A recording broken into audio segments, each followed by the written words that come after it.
Utility Regulatory Commission in a cause docketed before the Commission as cause number 46393, captioned as Verified Joint Petition of Northern Indiana Public Service Company, LLC, Nipsco, and Nipsco Generation, LLC, GenCo, for approval of 1, a customer-specific contract between Nipsco and a data center customer number 2, pursuant to Indiana Code Section 81224 and Section 81225.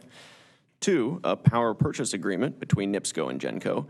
And 3, an alternative regulatory plans for both Nipsco and GenCo pursuant to Indiana Codes Section 812.55 and 812.56. Notice of the time and place of the hearing was given as provided by law by publication in Marion County's Indianapolis Star on June 2nd, 2026, and Lake County's Post-Tribune on June 1st, 2026, and Northwest Indiana Times June 2nd, 2026. These are newspapers of general circulation, and these publications were made at least 10 days prior to the date of the evidentiary hearing. The proofs of publication of the notices have been received by the Commission and are now incorporated into the record of this cause by reference and placed in the official files of the Commission. Notice has also been given to the Indiana Office of Utility Consumer Counselor and other interested parties. May we have appearances, please? Good morning, Your Honor. On behalf of joint petitioners, Nipsco and GenCo, please accept the appearance of Brian Likens. Good morning, Your Honor. Also on behalf of both joint petitioners, please accept the appearance of Nicholas Kyle, Lauren Aguilar, and Hunt Reynolds of the law firm Barnes & Thornburg, LLP. Good morning, Your Honor. Commissioners, please accept the appearance of Jennifer Washburn on behalf of Citizens Action Coalition. Good morning, Your Honor. Members of the Commission, on behalf of Intervenor Local 150 of the Operators Union, Attorney Shaw Friedman, the law firm of Friedman & Associates, LaPorte, Indiana. On behalf of the Nipsco Industrial Group, please accept the appearance of Emily Vlasic and Todd Richardson of the law firm Lewis Kappas. And on behalf of the public, Adam Cashin and Jason Haas of the Indiana Office of Utility Consumer Counselor. Thank you. Before we get to swearing in today's 2 witnesses, I want to address a pending appeal before the Commission in this matter regarding procedure. The Commission has not yet convened on whether to grant it, so we are taking it under advisement. But turning to today's hearing, my role is to take appropriate action necessary for the expeditious conduct of the hearing.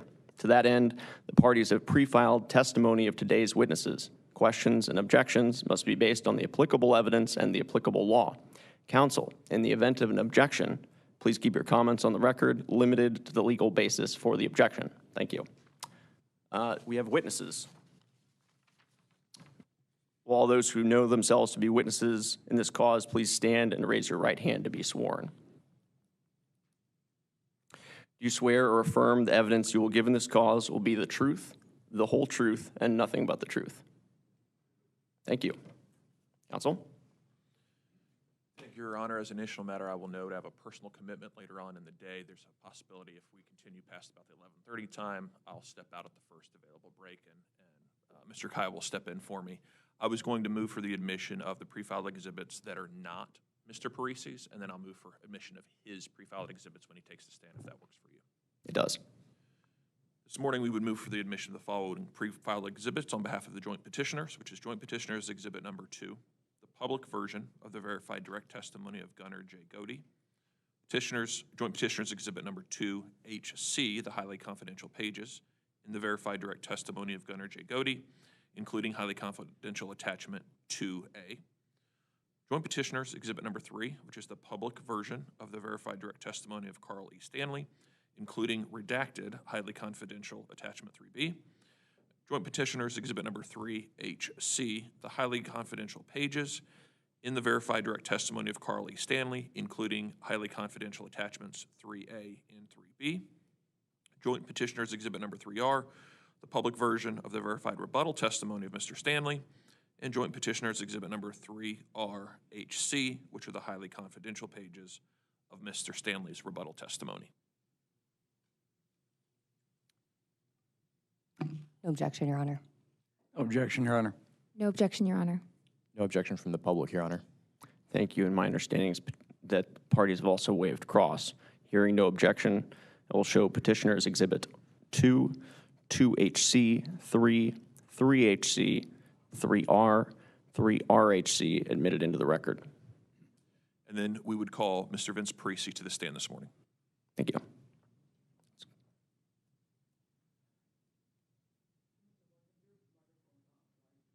It is. Do you need it a little bit closer? I will get it as close as I can.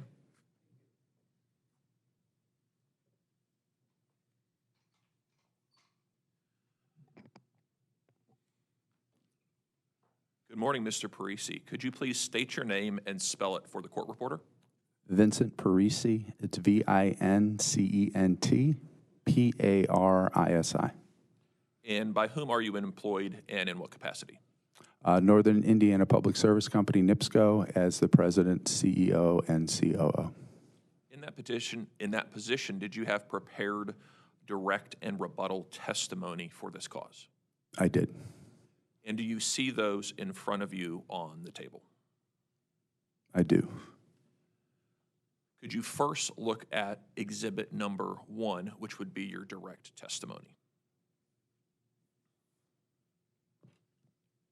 I have it. And do you recognize that as your direct testimony that you had pre-filed in this cause? I do. And then secondly, do you also see rebuttal testimony, which should be listed as exhibit number 1-R? I do. And if I were to ask you the questions contained in your direct and rebuttal testimony today on the stand, would your answers be the same? They would. And do you adopt Joint Petitioners Exhibit number 1 and 1R as your sworn testimony today? I do. Your Honor, at this time I would move for admission of Joint Petitioners Exhibit number 1, which are the public pages and the public version of Mr. Parisi's testimony. Joint Petitioners Exhibit number 1HC, which are the highly confidential pages and attachments to Mr. Parisi's direct testimony, and Joint Petitioners Exhibit number 1R, which is the verified rebuttal testimony of Mr. Parisi. Thank you. Counsel? No objection, Your Honor. Objection. No objection from the public. Thank you. Hearing no objections to the admissibility of Petitioners Exhibit 1 and 1R, I will show those admitted into the record. At this time,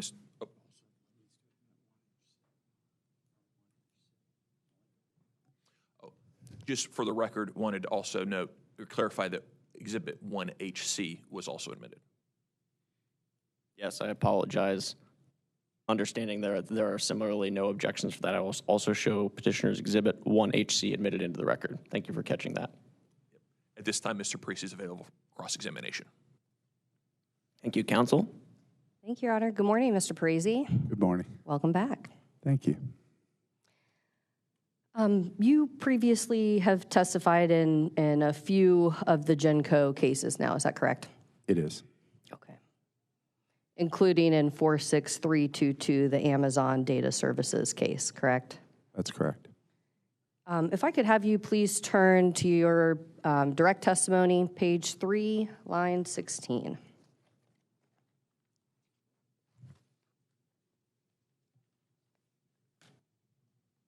Yes. Thank you. Joint petitioners have marked as confidential the name of the counterparty of the special contract it is requesting approval for. Is that correct? That's correct.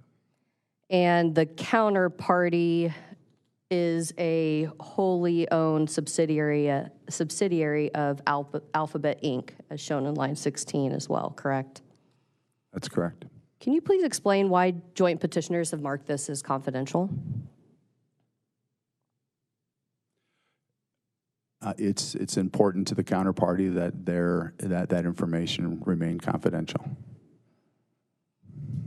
So this was a customer request to demand that their name be redacted? It's an agreement between us and the counterparty. So the counterparty asked for their name to be redacted, is that right? That's correct. Okay. But again, as we were talking about, you testified in 46322 regarding a special contract between Amazon and Nipsco, correct? That's correct. And in that case, the name of the counterparty is not confidential, correct? I believe that to be correct. So what is so special about this Alphabet subsidiary that its name is confidential, whereas Amazon does not get that special treatment? For each counterparty, there are different provisions, different components that are important to those counterparties, and each contract is unique and uniquely negotiated, and we take those things into consideration. So if they demand it, we'll redact it. Is that the rule that you're following? Certainly, if it's important to the counterparty, it's something we'll consider. Do you push back on that at all? Without getting into the confidential negotiations that we have with the counterparty, we'll take it into consideration. Your Honor, may I approach, please? You may. We'll go off the record.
Back on the record. Thank you, Your Honor. And you, Ms. Freese, hi. Have you been handed what's been marked CAC CX1 and 2? I have. Okay. If I could have you please refer to CAC CX1. This is the data center tax exemption agreement between Indiana Economic Development Corporation and Lavender Fields Holdings. Do you see that? I do see it. And this is effective.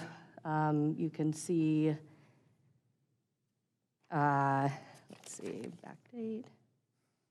On the very last page of this document, you can see we have a legal stamp that is from September of 2025. Do you see that? I'm not familiar with this document, but if you direct me to that spot, I can.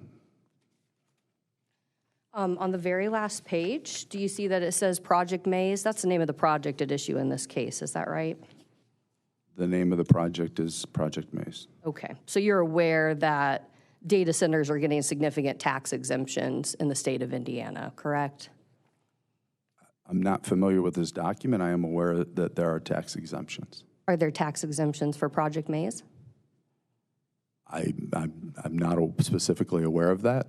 I could make assumptions, but I'm not specifically familiar with that. You don't know that there are tax exemptions provided to this data center at issue in this case? I know there are tax exemptions available. I can't speak specifically to this project. If I could have you please turn to page 13 of the agreement.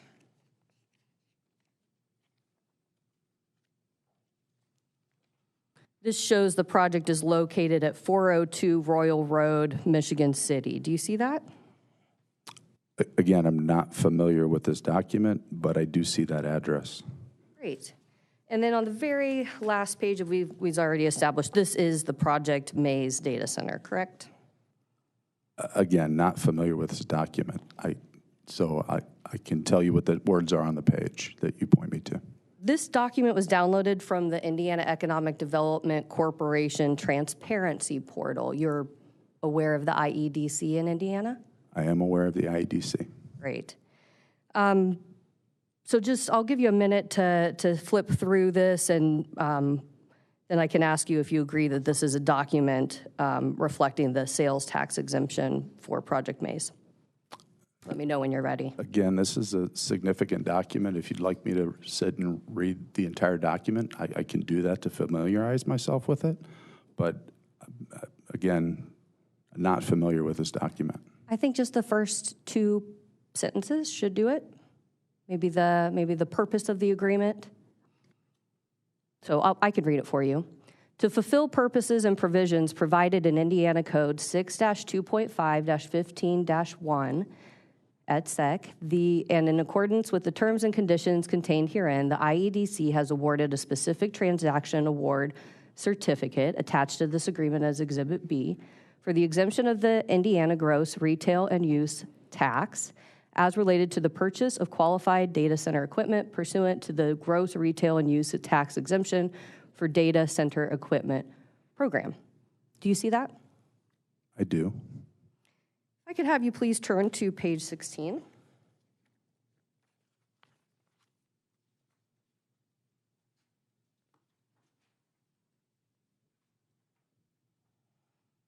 Do you see that?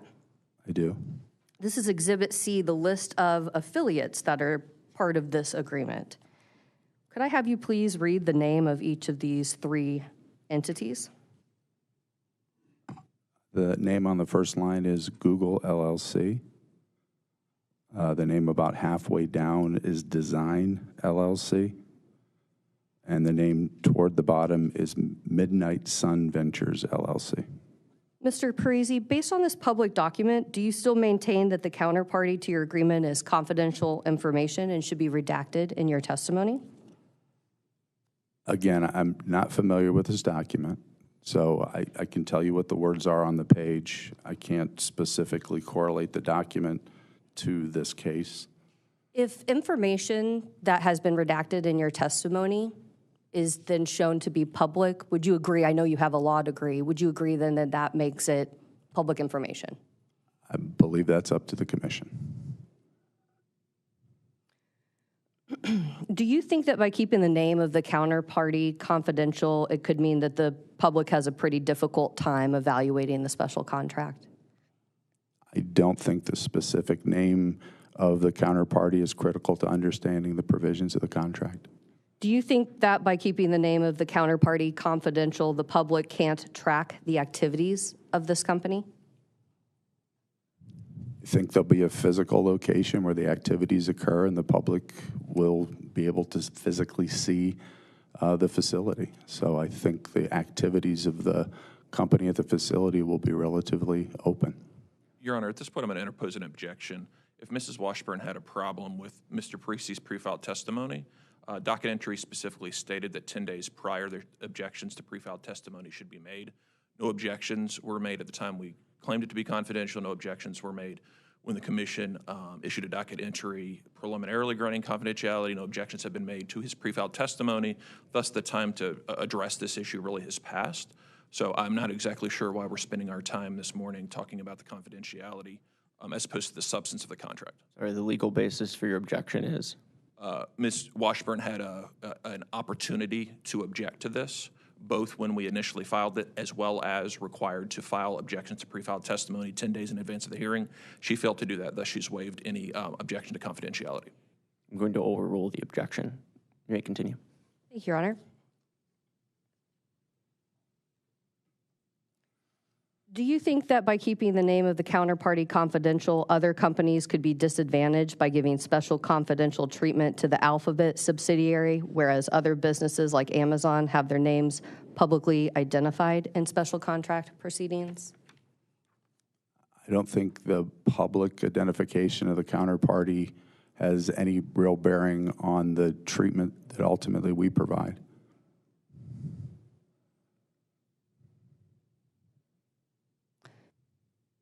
Let's take a step back, Mr. Parisi. Do you think that being transparent with the public and your community where these data centers are being built is important? I think to the extent we can provide the information, it's important. I think it's also important to protect those things that are confidential due to various reasons. You could please turn to page 10 of your direct testimony.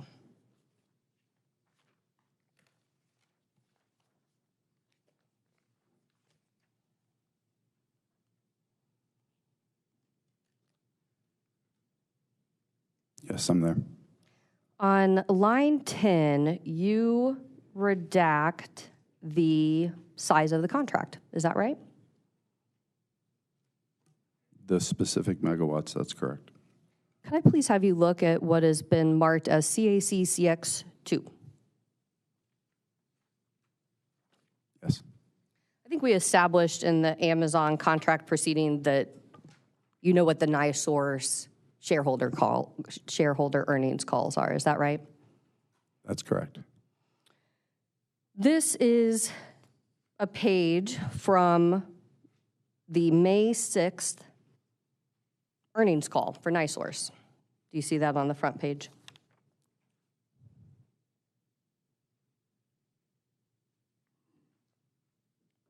It does say supplemental slide 1Q 2026 results. This document was downloaded from as part of the NiSource earnings call. On the second page, page 8, as it says in the bottom right-hand corner, under the slide labeled Commercial Partnership Established with Alphabet. Do you see that? The page number? I'm just making sure that we're on the same page. Yes. Okay. On the left column, with the white lettering and the black background, it says, development of new assets and infrastructure, parentheses, supports 300 megawatts. Do you see that? I do. And then on the right-hand column, 5 lines down, it says, increasing annually for the customer demand, increasing annually starting in 2026, full ramp to full demand by 2030. Do you see that? I do.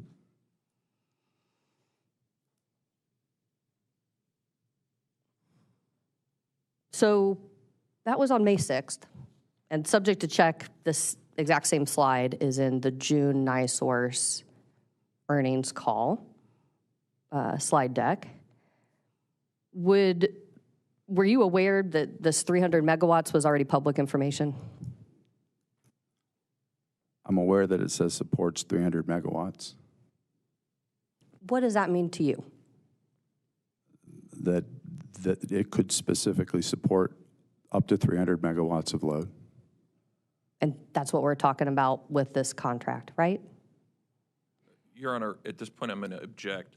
We're getting very close to trying to reveal confidential information by using public information, and I understand the line of questioning. So the specific objection is, if we're going to be on that line, we likely need to go in camera, and I shouldn't say it's an objection, a request to go in camera to address exactly where we're going here.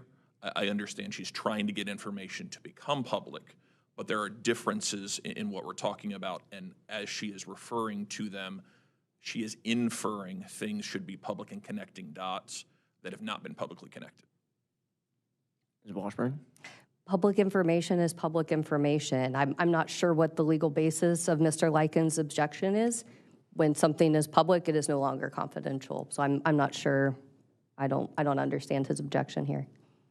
His request to go in camera, my understanding is you would oppose. I would. I don't think there's anything confidential here. I have an in-camera section later in my cross-examination. I will certainly ask to go in camera for that. I'm done with this particular question, if that would be helpful. Do you withdraw your request to go in camera? I do if we're done talking about that issue. Your Honor, at this point, I'm going to, on behalf of Local 150, renew the appeal to this commission, to the full commission, okay? And Understood. Let me And indicate we'll get my to that. reasons for it if I could. Sir, we'll get to that here during your case in chief. Does this bear on the testimony that Ms. Washburn is doing? You will have your opportunity to Absolutely. cross-examine I'd like the to make witness. my record, if I could, as to why I'm renewing. We've got the wrong witness in this chair, Your Honor. Okay. This is why Local 150 has asked for the addition of the party. I understand. He can't answer Mr. a Friedman? thing regarding... Mr. Friedman? Pardon? It's Friedman. I'm sorry. It is not your opportunity to cross-examine this witness. It is Ms. Washburn's, and you will have the opportunity to cross-examine this witness and make your record here momentarily. I understand. I just need to make my record of renewing. I'm asking for a ruling on the appeal to the full commission. Thank you. May, we'll go May I off the approach, Your record. Honor? Thank you.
We ready to go back on the record? Thank you, Your Honor. This is another public document. It's from the, Your Honor, I want to address this first, given Mr. Lyken's objections prior. This is the MISO's public MTEP portal, where there is, again, public information that has been revealed showing that there's no more need for any redactions on some of these documents. It's very clear on here, but if Mr. Lyken needs us to go in camera, we can do that. I would object to doing it, but if that's what's necessary, I'm happy to do that for Your Honor. So this is CIC CX3. Yes, Your Honor. Thank you. And is there a motion or question for the commission? I'm asking Mr. Lykens if he's renewing his objection to go in I camera. think he withdrew his objection. Oh, I'm sorry. I'm just noting that this is another public document talking about the size of the contract, and Mr. Lykens asked that we go in camera last time, so I just wanted to make sure before we You've proceed. given him the opportunity to make that Yes, I motion. am, You Your may Honor. Proceed with your case. Thanks. Thank Okay. you. Your Honor, this would be my objection. If there is a concern with confidentiality, public documents can be admitted into the record of the proceeding, and then arguments can be made objecting to the confidentiality to the commission, as opposed to trying to use cross-examination to do that. I don't believe it's a proper use of the time of the folks in this hearing. The other thing is using documents that don't have the names of the counterparty or the project and attempting to connect those dots again, can be done via public documents to the commission, but we really just don't need to spend time on cross-examination trying to establish everything here. A procedural objection primarily? Correct, Your Honor. Understood. Any response to that? Yes, Your Honor. First, I would start with, normally we would raise these objections in testimony, but we were not allowed that opportunity due to Mr. Lyken's objection for a 1-week extension while our expert was at a wedding. But That is incorrect. That is on the docket, but that warrants correction on the record. There was an opportunity for CAC to file testimony. But as you were saying. oh, I'm sorry, Your Honor. I was just reflecting on the attorney's conference and that discussion about our request for a week extension. Yes, your request was denied to extend the timeframes. Correct, Your Honor. So we normally would address this in testimony, but Now. okay, yeah, if it would help, I could go ahead and start my cross-examination, and I guess Mr. Likens is jumping a couple steps ahead with his objections, and Do you perhaps... have a response to his procedural objection? My response is that this is cross-examination. I have public documents. I have documents that I have brought to the proceeding today to cross-examine Mr. Parisi about, and I would like to be afforded that opportunity, please. Thank you. Any response from the other counsel regarding Mr. Likens' motion to go in camera? We'd object to going in camera on what are public documents. We don't have a preference. Your Honor, we would similarly object to going in camera for documents that are public. However, we do understand the need to protect the counterparty to a certain extent, although I understand the concern, and as to the extent possible, the OUCC would prefer a public hearing. Thanks. Thank you. Any response to those responses, Mr. Likens? Nothing with respect to going in camera. I would renew the objection procedurally that addressing confidential information can be done in a different manner that is much more efficient as opposed to utilizing the time of cross-examination when there are other avenues to do that. I understand. I am going to overrule the objection, though I will caution Ms. Washburn, we are in a penumbra of confidentiality here. And so to the extent that your questions cross into the preliminary protections afforded to confidential information, let's be proactive about shifting those questions to an in-camera session. Absolutely, Your Honor. Thank you. Thank you. You may continue. Mr. Parisi, you have been given what's been marked as CAC CX3. Do you see that? I do. Given your counsel's objections, I'm not going to read some of these items out loud. I'll just ask you to please read them yourself. So I will note the submitting to on the first page, it says Northern Indiana Public Service Company. Do you see that? I do. Then please don't read it out loud, but if you can go a little bit further down, do you see the project description where it says the megawatts and what substation it will be served by? I do. And then the same information at the system need in the next line. Do you see that? I do. I can have you turn to the second page. Under spot load value, do you see that megawatt number? I do. And then on page 3, under general, there is a project latitude and project longitude. Do you see that? I do. Would you agree that if we have the latitude and longitude, we can figure out, and we can also figure out the substation from this document, we know the location of this project? Yes.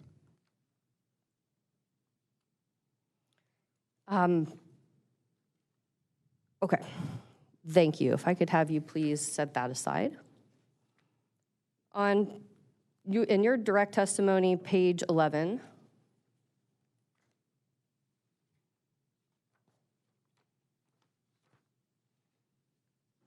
line 11.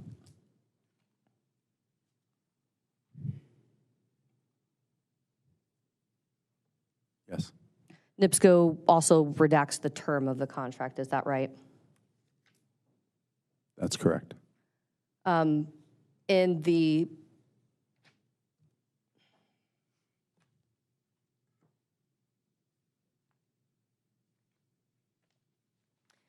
I'm trying to figure out how to navigate this, Your Honor. Ms. Washburn, I may be able to save you some stress on this one. With respect to the length of the term, we did get authority to explicitly disclose it in this slide that is marked as CX2. And if there is a concern that is redacted on line 11 of page 11 of Mr. Parisi's testimony, we are willing to make that public. Great. I would note that it is already public on page 33, lines 14 to 15 of Mr. Parisi's direct public testimony. But thank you. That does help.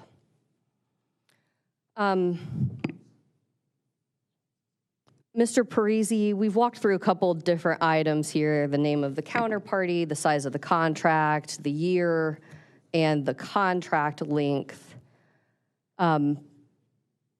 Given that we have shown public references to these documents, would you agree it would be necessary to refile a less redacted version of your testimony? The documents that you've shown me demonstrate an up to amount, which could be different than the actual amount between us and the counterparty. If you look back at CAC CX3, those don't have the words up to, though, do they? On pages 1 and 2? They do not. Attachment 1B.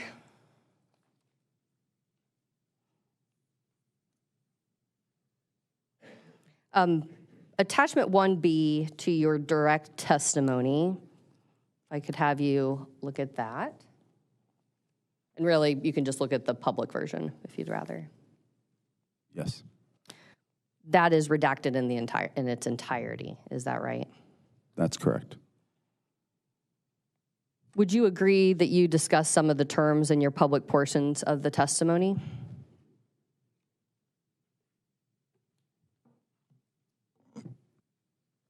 And I should clarify, attachment 1B is the contract. There are portions that are discussed publicly. That's correct. Typically with IURC documents, it's required that a party file a redacted version rather than just redacting the document in its entirety. Would you agree to filing a redacted version rather than redacting it in its entirety?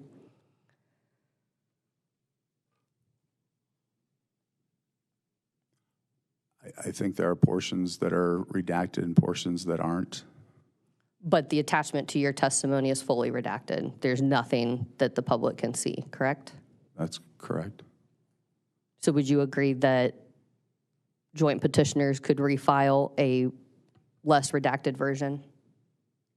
I would say that's up to the commission and council. Are you aware that Google is searching for, or has a special contract case pending with AES Indiana? Have you heard this? I have not.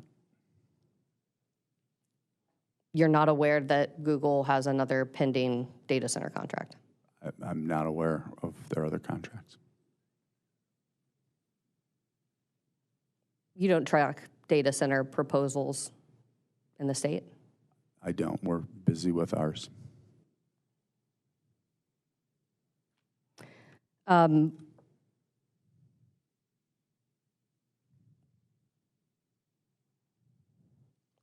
thank you.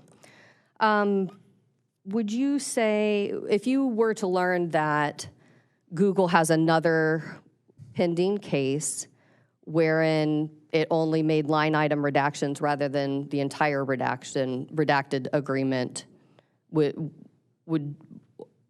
you think that's reasonable for joint petitioners in this case to redact everything if Google is doing something differently in a different case? I wouldn't speculate on what they're doing in a different case.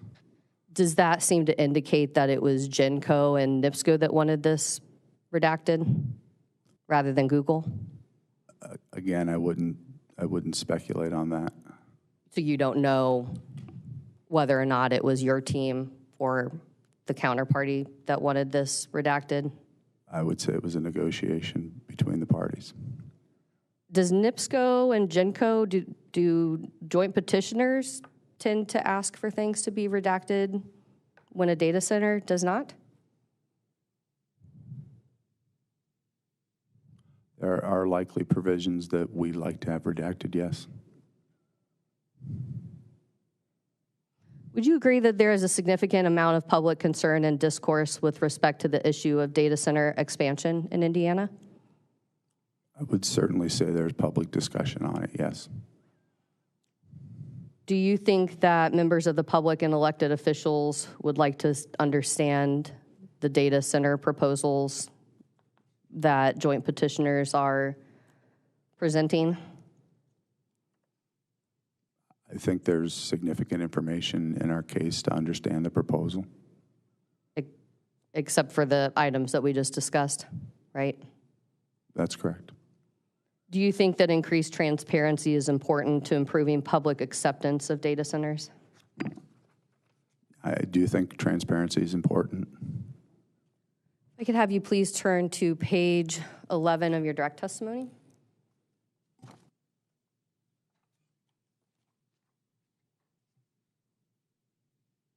Yes. Lines 9 through 11, you say the contract is expected to result in $82 million in savings over the term of the contract. Is that correct? Apologies, I was at the wrong place. Hold on one second. Could you repeat the question, please? Yes. On page 11, lines 9 through 11, you note $82 million in savings through bill credits over the term of this contract. Is that correct? That's correct. Could you please point me to where in this record this figure is calculated? We provide the methodology in the attachments. But we have no spreadsheet to show this calculation, right? There's no spreadsheet. So the commission has no basis for accepting that figure other than Nipsco's assertion. I think the calculation can be made. But we don't have the calculation made, right? The calculation is not made. How much extra profit will Nipsco and Genco earn during the length of this contract? I don't think we'll make extra profit. So I don't understand the defining extra. Does Nipsco earn more money with more sales? More profit with more sales? There are a lot of different factors that will go into what profit Nipsco ultimately earns under the agreement. Volume potential is part of that, but not necessarily.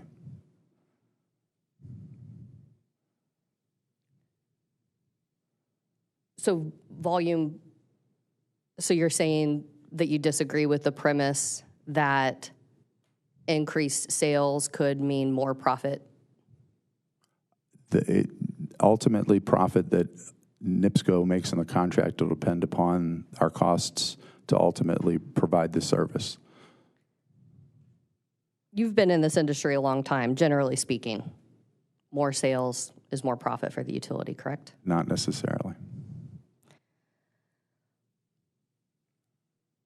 Have the joint petitioners carefully analyzed the financial impacts of this deal to Nipsco and Genco? We certainly understand the potential impacts to Nipsco and Genco, yes. And surely you have an idea about how much money the companies will make from this deal, right? Again, it will depend upon our ability to perform on the contract and ultimately manage the cost of the assets and cost of the relationship. Have you had those discussions internally about how much profit will come to joint petitioners because of this deal? We understand the risks as well as the potential value of the contract, yes. So will Genco and Nipsco each make an extra $1 million, $1 billion? What figure are we talking about here? Again, it will depend upon the costs to ultimately perform on the contract. How is the commission supposed to evaluate a purported $82 million passback to ratepayers when it doesn't know how much money Nipsco and Genco will be keeping for shareholders? Completely separate items.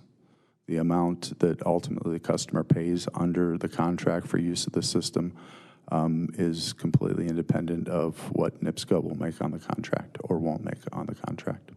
So you don't think the commission has a right to know how much money you'll make from this? We have an adjusted rate of return based upon the risks under the contract, and we've insulated our customers from any of those costs.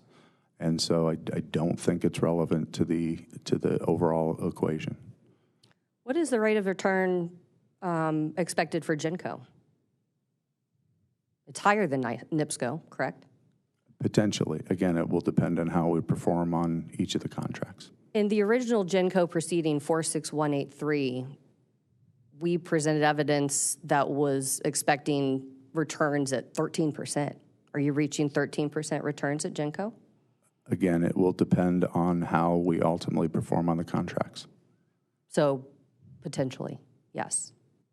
We will earn an adjusted rate of return, but there's no guarantee as to what that return will be. What are you forecasting internally? Again, until we ultimately develop the assets, I don't know what that return is going to be. You have not talked internally at all about how much money you will make from this? We understand what a potential range could be. What is the potential range? I think you probably have the wrong witness to talk about that. I think that would be something that potentially witness Goad could speak about. You don't know? I have a general understanding of what it could be, but again, it'll depend upon ultimately how we perform on the contract. What is your general understanding?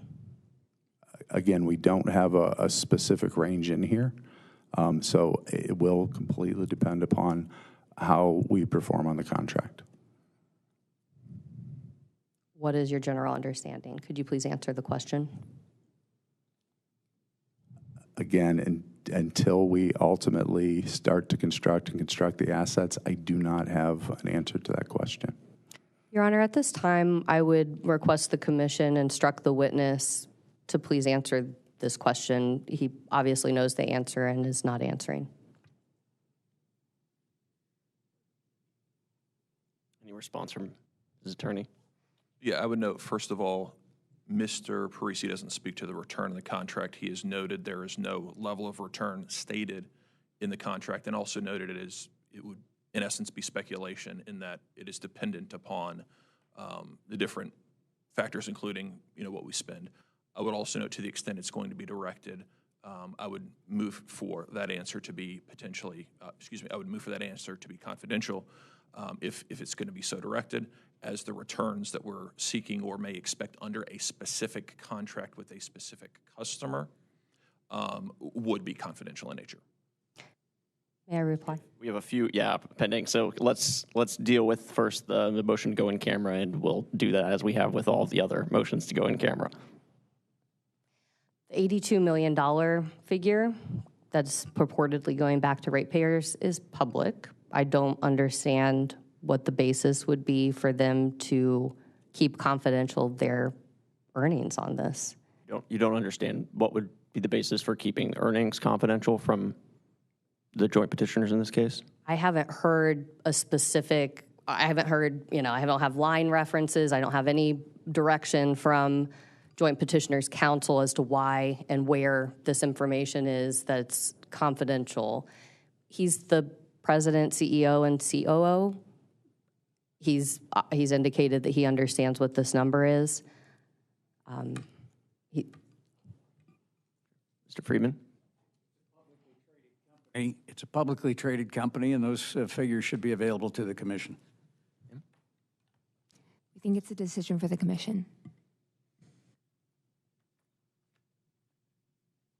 Your Honor, we would join with the other parties here, say for the industrial group, and that we believe these figures should be public. If I may, Your Honor, we obviously publicly report earnings. We do that both on the GenCo segment and on the Nipsco segment. We would have no objection to the overall earnings that are publicly reported being publicly made in this docket. When you're talking about a specific contract with a specific counterparty, we, as an entity that are negotiating with other data center customers, have an interest in that being confidential, and the counterparty as well has an interest in that being confidential, as they don't want the rates of return or those sorts of things known as they're negotiating other deals with others to, in essence, disclose what they're willing to agree to in other contexts. And again, we're not talking about disclosing it necessarily. We're right now talking about the confidentiality of that information. Thank you. I will grant your motion to go in camera. So we'll go in camera at this time. Let's go off the record. Well, If I could, I can ask that question later when we have to go in camera, just so we don't have to have everybody get to. I appreciate the procedural efficiency. You may proceed with your, Let me just make a note so I don't forget. appreciate it. So we are remaining on the record.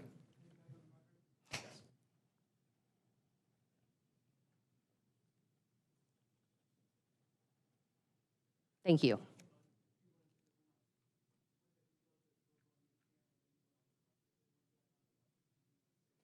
Thank you. Yes, thank you to our court reporter who reminded me we will go in camera for this portion of CAC's cross-examination. When that occurs, it is not yet occurring, so we will remain on the record, public.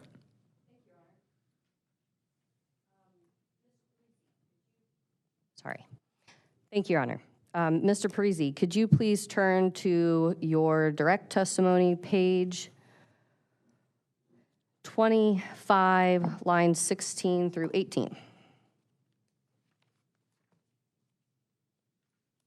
Yes. Thank you.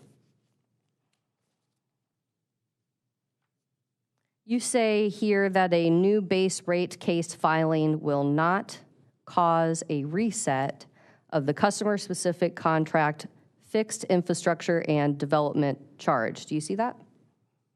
I do.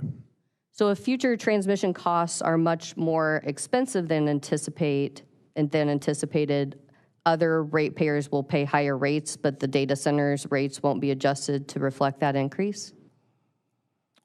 Under the customer-specific contract, the customer will be responsible for any of the transmission costs associated with their service. But we're talking about the rates here. These are conflicting points, correct? No, I don't think so. I think to the extent that this customer causes increases with respect to the transmission, they'll pay for those costs. There was a lot of discussion in the Amazon case about direct and indirect transmission costs. Do you remember that? I do recall some discussion around that. So the transmission study, from my understanding, is just talking about direct costs, right? We'll continue to perform transmission studies, and we'll continue to understand and analyze the results of those. What if indirect transmission costs end up being more? This says that you won't address it. We'll continue to charge this customer a cost related to the use of the system throughout that won't be adjusted down during rate cases, so they'll continue to pay that provision in the contract. But it won't be adjusted upward either, right? No, it will stay stable through the duration of the contract. You estimate that a residential, page 26, line 7.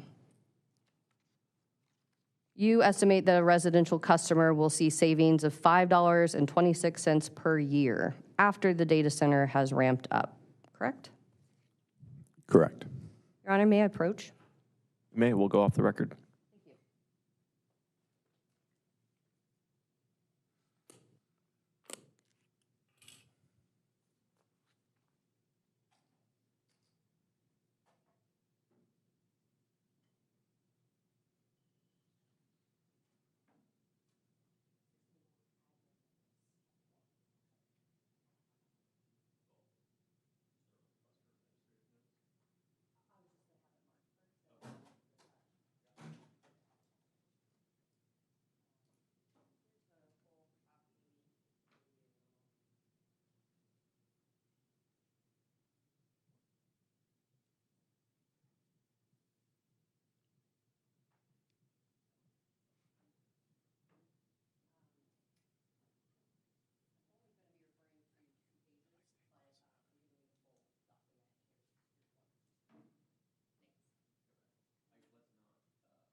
Let's go back on the record.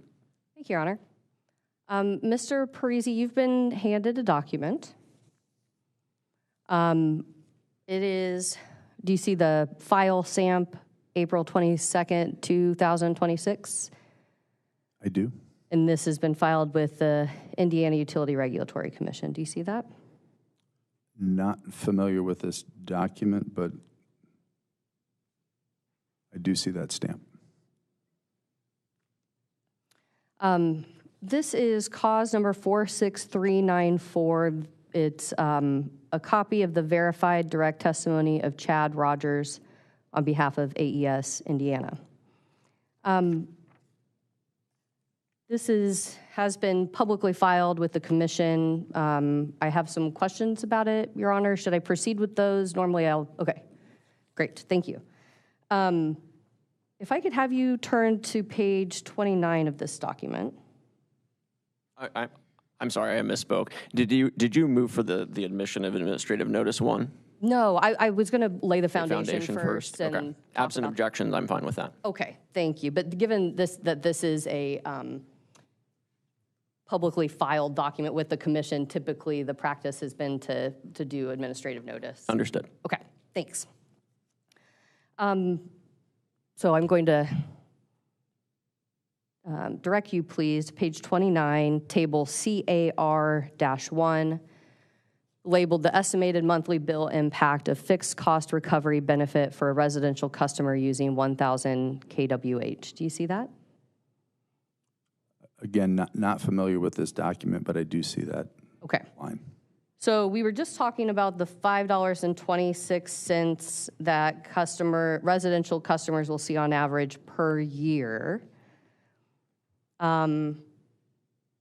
This document here, if I could have you just walk through, it's talking about a monthly bill credit ranging, coming up to, $6 per month rather than per year, like what joint petitioners have presented for this special contract. Do you see that? I do see the chart. Okay. So AES Indiana's special contract is with Google Data Center for 390 megawatts.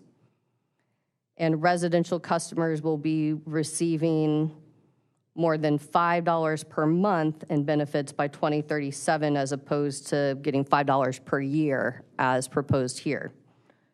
What do you think about that? I am not familiar with AES's structure, so ours protects customers from any costs either today or in the future related to any of the construction. Not familiar with AES and whether or not they're providing that same protection.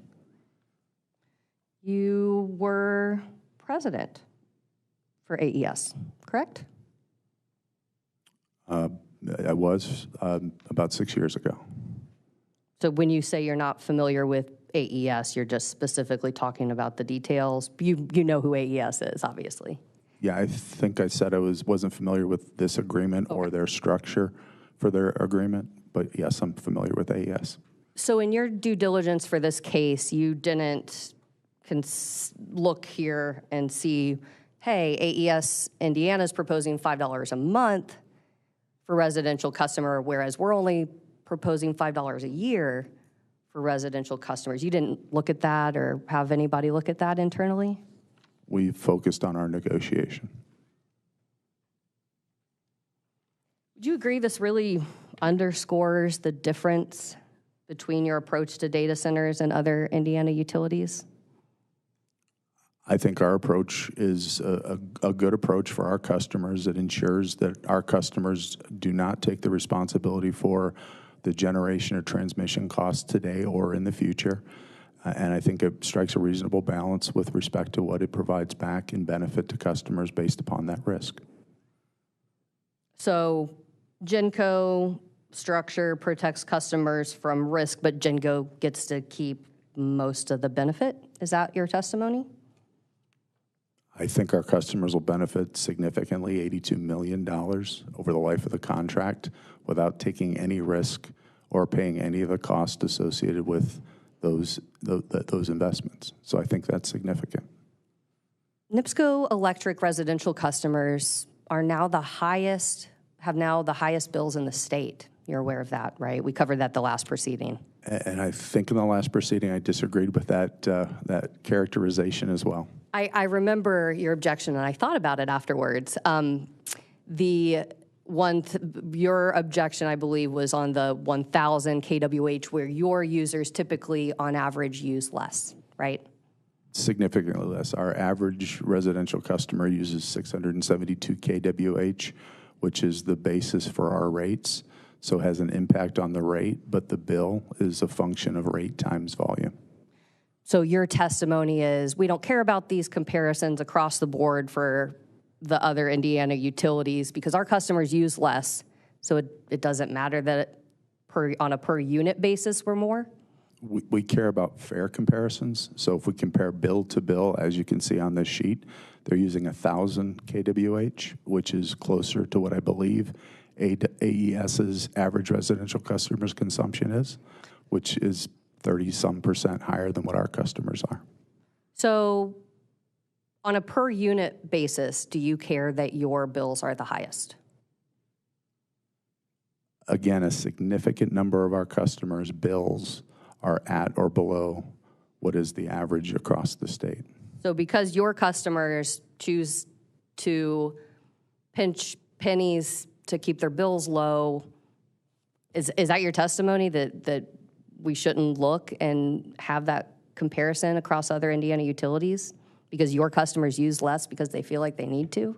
I disagree with that characterization. I think as a combo utility, we have a tendency to have customers use less because they're using natural gas.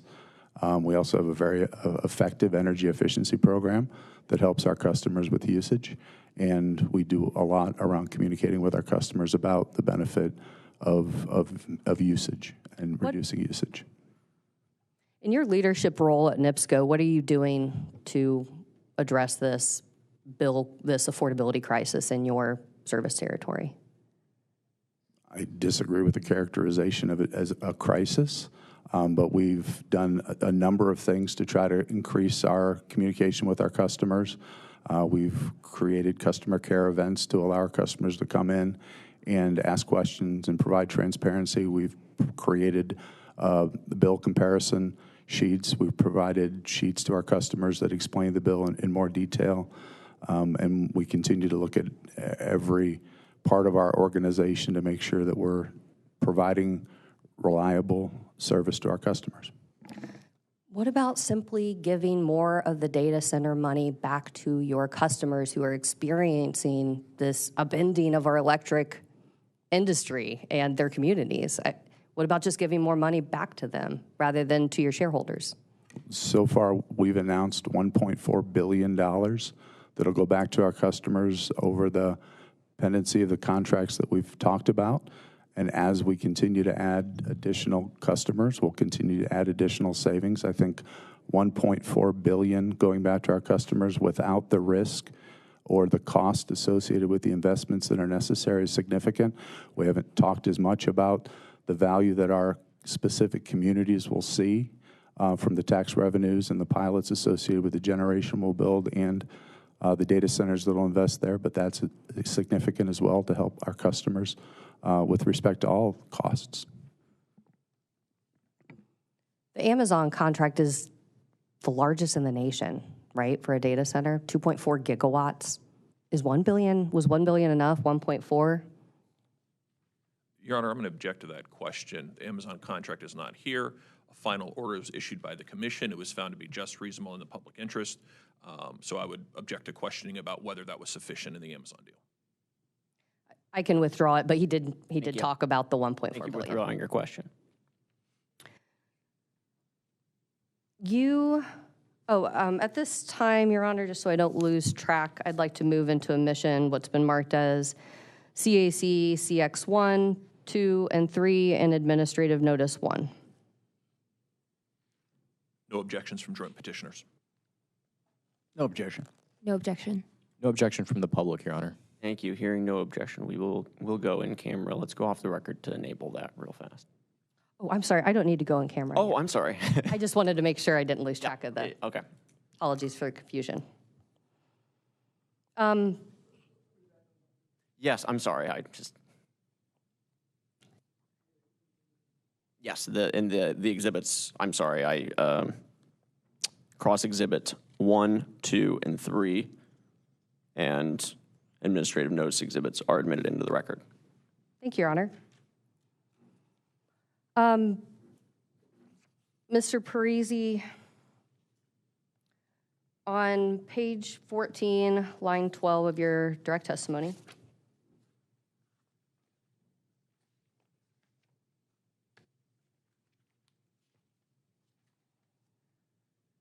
Yes? you note direct job creation as a benefit of this project, correct? That's correct. Do you know how many permanent jobs will be on site at the data center? I don't for this specific project. Have you, in your role, calculated the number of jobs in your service territory that may be lost due to AI technology enabled by the data center, resulting in perhaps layoffs and companies not hiring entry-level employees? I have not. Is it possible that the technology enabled by this data center could result in a net loss of permanent Hoosier jobs? I don't know the answer to that. You haven't done a study internally, correct? I've not. You also point to brownfield revitalization on page 15, line 6 of your testimony. That's correct. Are you aware that there is toxic contamination at the Project Maze site? I'm not aware of the specifics of the site. Your Honor, may I approach, please? Okay, let's go off the record.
We ready to go back on the record? Yes, thank you, Your Honor. Let's go back on the record. Mr. Parisi, you've been handed what's been marked as CAC CX 4 and 5. Do you have those documents? I do. If I could have you look at CAC CX 4, please. On the first page here, you'll see that it says about 3 lines down in the subject of the letter, it's referencing or in the regard there, Project Maze Data Center. Do you see that? I'm not familiar with this document, but I do see that line in those words. And this is dated October 9th, 2025. I see you see that that? date. Okay, thank you. If I could have you turn the page, or two pages rather, there is some highlights that I made to the document just for ease of today. So the document at the top says State Form 47272 for Indiana Department of Environmental Management, Solid Waste Compliance Section. Do you see that? Again, not familiar with this document, but the form number, I see that number at the top, yes. Okay. Here in this document, if I could have you go down to the highlighted section that it discusses soil testing showing high levels of arsenic and trichloroethene at berms that have been constructed on site at the data center. Do you see that? Again, I am not familiar with this document. I see the highlighted word, yes. Your Honor, I'm going to object to this line of questioning. Frankly, the environmental conditions at the site are not relevant, I believe, in the Commission's docket entry denying the motion to continue the hearing and join a party. It was reiterated that interveners have to not unduly broaden the issues and that the Commission's jurisdiction is limited to the regulation of utilities. Nothing in these reports is going to be relevant to the regulation of utilities or the approval of a electric service contract between Nipsco and the Alphabet subsidiary. Response? Yes, Your Honor, I will find the reference, but he talks about, oh, here we go. His direct testimony, page 15, line 6, he talks about the brownfield revitalization as some of the purported benefits. I'm just trying to look at the purported benefits that they put at issue before the Commission here. If it would make Mr. Likens more comfortable, we could certainly make this an administrative notice exhibit, given that it's on the state website. Happy to proceed that way if they'd rather. No, I think I'll overrule the objection. You may proceed. Thank you, Your Honor. Thank you. So, and if you can set that document aside, and now we'll look at CAC CX5. And same thing here. This is a letter about the Project Maze to IDEM on this subject. And if I could have you turn to the second page, and again, just so you know, we're talking about the same issue. We reference the arsenic and trichloroethene, middle of the page 2. Do you see that? I'm not familiar with this document, but I do see those references on page 2.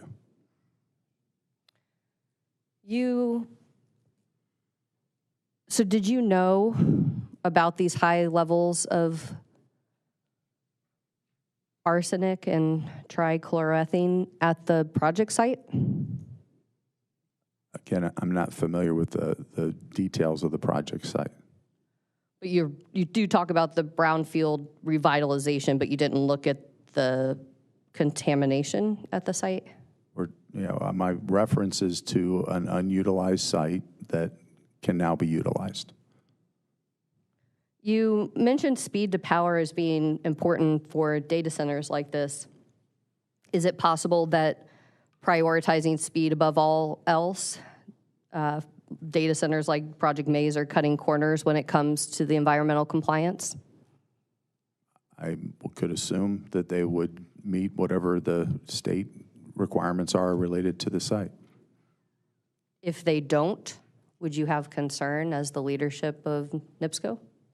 I think that's between the site owner and the state.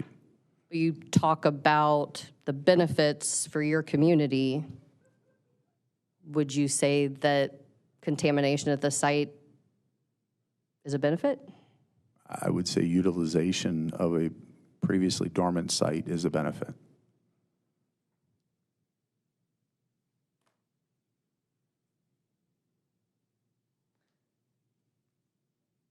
But having continued pollution issues is not a benefit, right? I can't testify to the current state of the site. And it's not just environmental compliance issues that we've seen with this data center, right? We've seen some other issues about local permits and so on and so forth. Have you been tracking any of that? I have not. Your Honor, I'm going to again renew my objection with respect to scope. We have IDEM, we have local entities that have jurisdiction over those sorts of issues. They are not relevant to this proceeding, which is approval of a special retail electric service contract.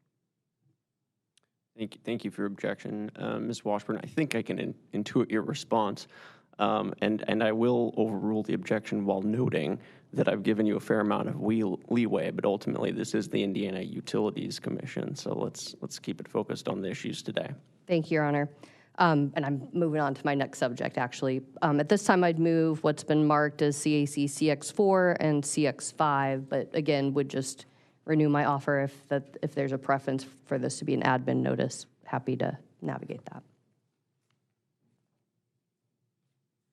We would not object to CX4 or 5. We also have no preference if the commission would prefer to take admin notice. We would just like the record to reflect that the highlights that were added by the CAC, which I believe was clarified by Ms. Washburn, but just wanted to clarify that. No objection. No objection, Your Honor. No objection from the public, Your Honor. Thank you. Hearing no objection, we'll show CAC's cross-examinations exhibits 4 and 5, including the highlights on exhibit 4, are admitted into the record. Thank you, Your Honor. Mr. Parisi, could I please have you turn to page 26 of your testimony, direct testimony, lines 10 through 14.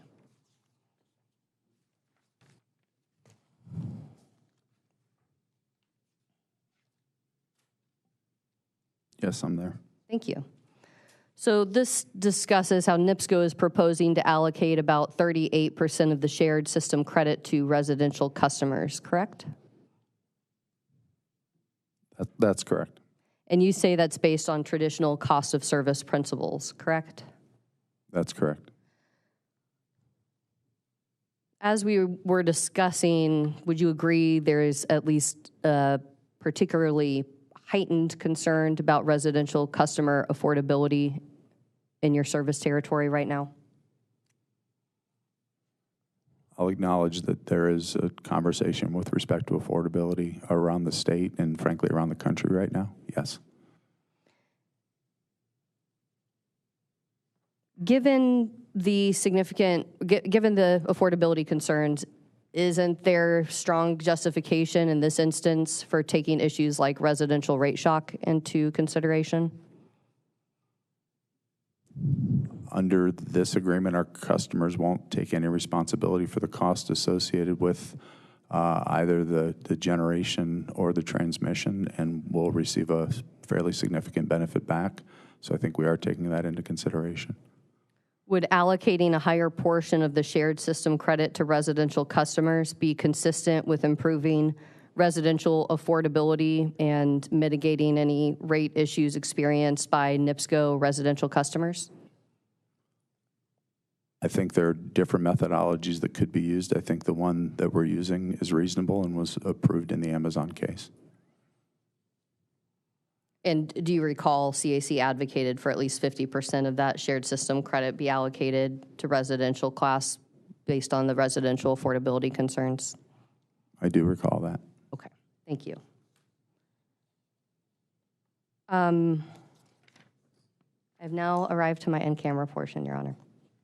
Thank you. I understand no party objects to the concept of going in camera now, so let's go in camera. Let's go off the record to enable that. I apologize to you folks in the room.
Okay, we are out of in camera. Ms. Washburn? Thank you, Your Honor. CAC would move what's been marked as CAC CX6, which is the rate 631 schedule for Nipsco. We would move that into admission. No objection, Your Honor. No objection. No objection.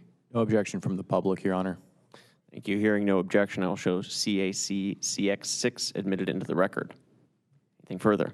Thank you, Your Honor. Thank you, Mr. Parisi. I have nothing further. Appreciate your time today. Thank you. Thank you. Mr. Friedman? Yes, let me ask the bench, what's your preference at this point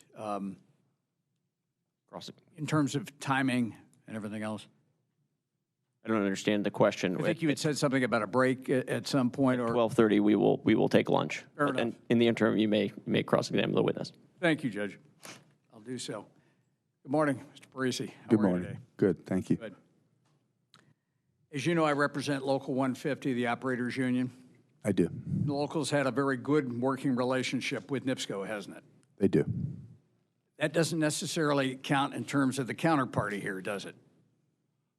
I'm not familiar with that relationship. I know we have a good relationship with 150. And let me ask you a little bit. You know that Local 150 wanted to question the counterparty to the contract rather than just Nipsco, don't you? I am aware of that request.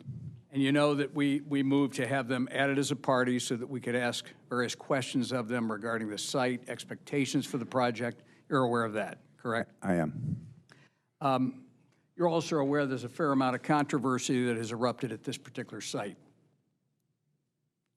I am aware there has been some controversy at the site.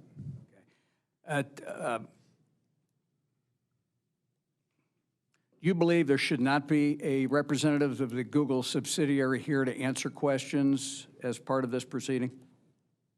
I don't think it's necessary for the proceeding. Now, you would agree with me that Nipsco takes very seriously compliance with law and regulation. I would agree with that.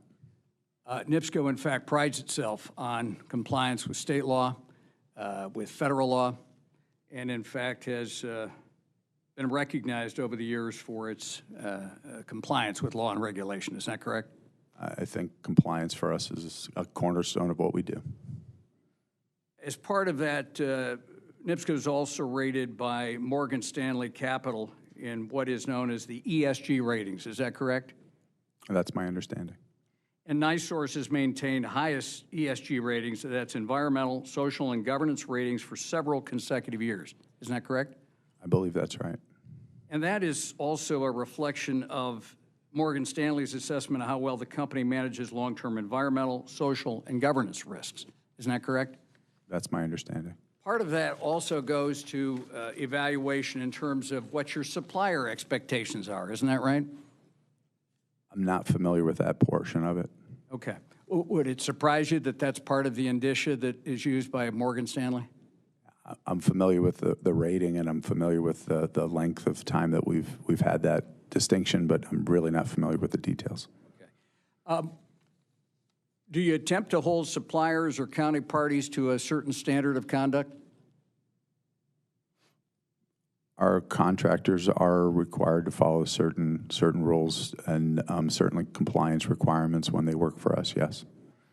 Here we've got a counterparty to a contract, and you're not able to attest to anything that the counterparty has done at this particular site, are you? We do not go beyond the meter. Well, you specifically said in response to questions by Ms. Washburn, I'm not aware of specifics at the site, correct? That's correct. I can't testify to the current state of affairs, correct? That's correct. Any issues of law compliance are between the owner and the community. Isn't that what you testified to? I believe it's up to that individual customer to meet any kind of compliance requirements, yes. You don't think it's important that this commission, in evaluating a contract counterparty, be able to determine the extent of compliance with law and regulation? Your Honor, at this time, I'm going to interpose an objection. The bench already ruled upon the scope of this proceeding. Now we're getting into the counterparty's compliance with laws and regulations that have no bearing on the scope of this commission's jurisdiction. Thank you. Ms. Washburn, does CIC have a response? Yes, Your Honor.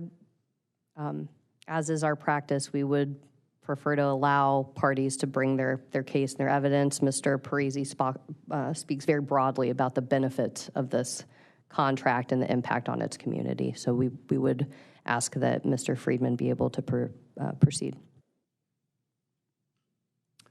Any response from the other The parties? industrial group has no response. No position from the OUCC. Thank you. Thank you. I am going to overrule the objection, but as with the prior objection that I overruled affecting CAC, I'll note to Mr. Friedman, I am allowing some leeway here. However, the commission does have a defined jurisdiction, and the questions today are for issues within the commission's jurisdiction. So you have asked general questions so far, but let's move this along. Thank you. Thank you, Judge. You recall seeing as part of, and you've had an opportunity to review Mr. Fagan's testimony, haven't you? I have. Okay. Specifically in your testimony, in response to a Local 150 request, a data request, I believe it was page 4, line 6 of your confidential direct testimony regarding this, we'll call it XXX LLC, the wholly owned subsidiary. You said in response to a data question, that's all the information joint petitioners have about this entity. Is that correct? Could you specifically point to that section for me, please? Take a look at your direct testimony, if you could.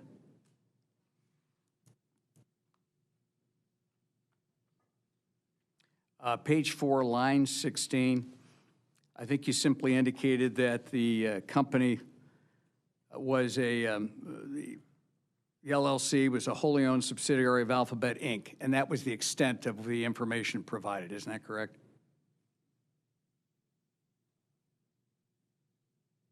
I believe that's correct. Okay.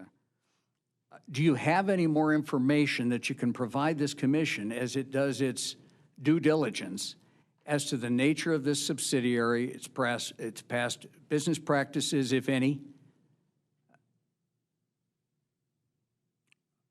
Again, the commission regulates us and what we do. They don't regulate the customer. It's up to the commission as to whether or not it wants that information. Okay. You don't have additional information regarding this counterparty to provide, is that correct?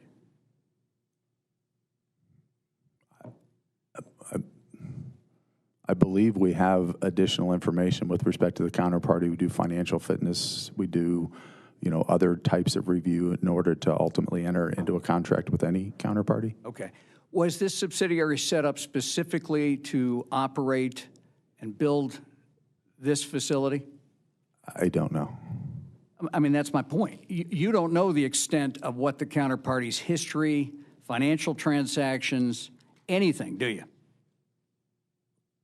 We have information with respect to the counterparty as well as the parent company, and we've vetted that through our financial tools and are comfortable with that counterparty performing on the contract. Okay. I'm asking you about this subsidiary. This particular contract counterparty, you have no information about its past business history of any kind, do you?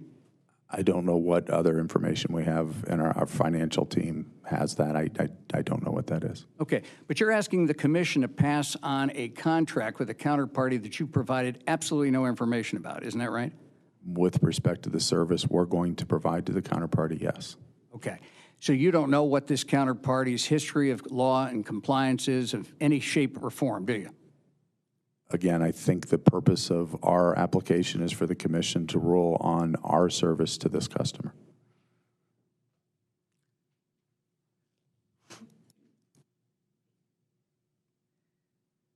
This particular LLC is employing a company known as Phoenix Construction, a Milwaukee-based contractor specializing in rehab of old industrial buildings. Are you aware of that? I am aware there's a relationship with that company. Okay. And do you know whether this particular company, Phoenix Construction, has been involved in a data center anywhere else in the nation? I'm not familiar with their other work. Because their specialty is rehab of old buildings, isn't it? Again, I'm not familiar with their work. Again, You're asking the commission to approve a contract with a counterparty. You have no information as to who they're using as contractors or practices on the ground. Is that correct?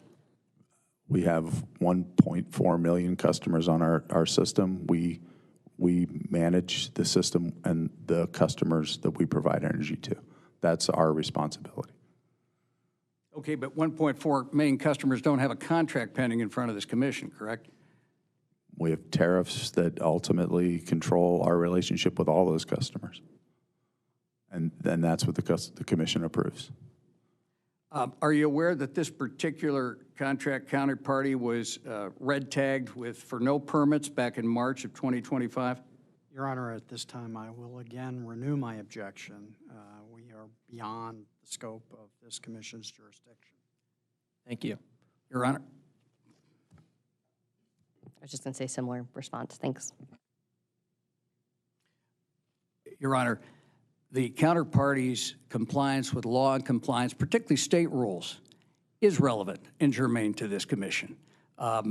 That's why we have sought the addition of them as a party, and hence my questions go to issues.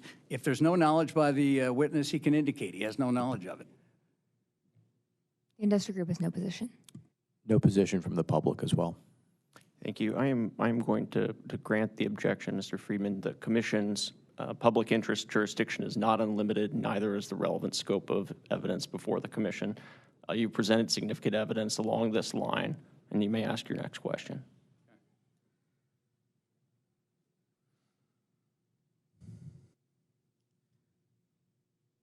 And just so that I understand the ruling of the bench, I've renewed my request for a full ruling on part of the full commission on the motion ad party, and to continue until we can get a witness who can answer my questions. And I'm asking again, at least for the record, to renew for a ruling on by the full panel. Thank you. As I opened this hearing, we have taken that appeal under advisement. That will not change today. We don't have quorum here, and so that record has been made. If one time is sufficient, if there's anything else that you'd like to say for the record on that subject, let's do that now and then not do that later. Okay, and that's fine. That way, I've at least made my record. Understood. To the extent that anything beyond the things that you have filed to date is necessary, or the things that you've said today is necessary, please say that now. Okay, fair enough.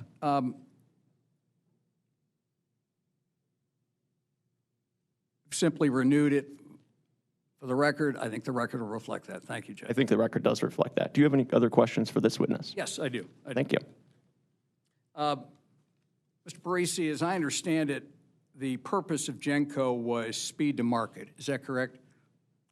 It is one of the purposes. I think the primary purposes are to insulate our traditional customer base from the cost of large load, mega load customers. It's to protect Nipsco to the extent possible. With respect to that, its speed to market is certainly part of it, but also just meeting the needs of those customers and potentially provide benefit back to the core customer base. And just so that I'm clear on the issue of transparency of the counterparty,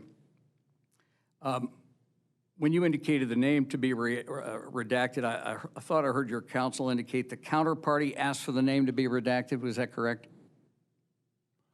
It was negotiated between us and the counterparty, and I believe that redaction was associated with the counterparty, but I'm not 100% sure. Ms. Washburn asked you, well, if the counterparty demands it, is there any pushback by Nipsco in context of what goes into the contract that is confidential versus what's not? It's a negotiated component, just like really all the other provisions of the agreement.